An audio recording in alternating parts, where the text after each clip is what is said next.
നിയമപരമായി ചെയ്യേണ്ടത് അനൗൺസ് ചെയ്യുക, ഇതിന്റെ കോൺസിക്വൻസ് പറയുക, നിങ്ങൾ സമാധാനം ഉണ്ടാക്കുക. പിരിഞ്ഞു പോകണമെന്നല്ല പറയേണ്ടത്.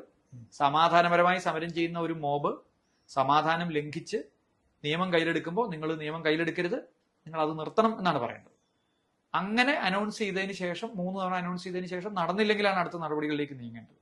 ആദ്യം ലാത്തിച്ചാർജ്, പിന്നീട് ഇങ്ങനെ ഘട്ടം ഘട്ടമായിട്ടുള്ള സംഗതി. അവരെ പിരിച്ചുവിടാൻ ആവശ്യമായ ഫോഴ്സ് എന്താണോ അതാണ് പ്രയോഗിക്കേണ്ടത്. അല്ലാതെ ലാത്തിച്ചാർജ് എന്ന് പറഞ്ഞാൽ നമ്മൾ പേപ്പട്ടി ഓടിച്ചിട്ട് തല്ലുന്ന പോലെ തല്ലിക്കൊല്ലുക, അങ്ങനത്തെ ഒരു നടപടിയല്ല. ഇവിടെ ചെയ്തത് പോലീസ് ഒരു മുന്നറിയിപ്പും കൂടാതെ, ആദ്യത്തെ ഒരു അനൗൺസ്മെന്റ് കഴിഞ്ഞ് ഒരു മുന്നറിയിപ്പും കൂടാതെ തല്ലു തുടങ്ങി. ഒരറ്റത്ത് തല്ലുന്നത് തുടക്കം തന്നെ തലയ്ക്കാണ് അടിക്കുന്നത്.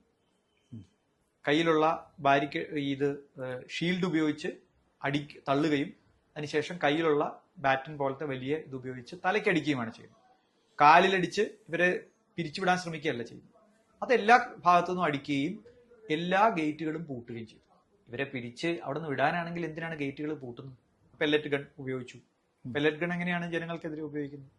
ടിയർ ഗ്യാസ് എക്സ്പയറി ഡേറ്റ് കഴിഞ്ഞ ടിയർ ഗ്യാസ് ആണ് ഉപയോഗിച്ചത്. എക്സ്പയറി ഡേറ്റ് കഴിഞ്ഞ ടിയർ ഗ്യാസ് എങ്ങനെയാണ് പോലീസിന്റെ സേനയിൽ ഉണ്ടാവുക?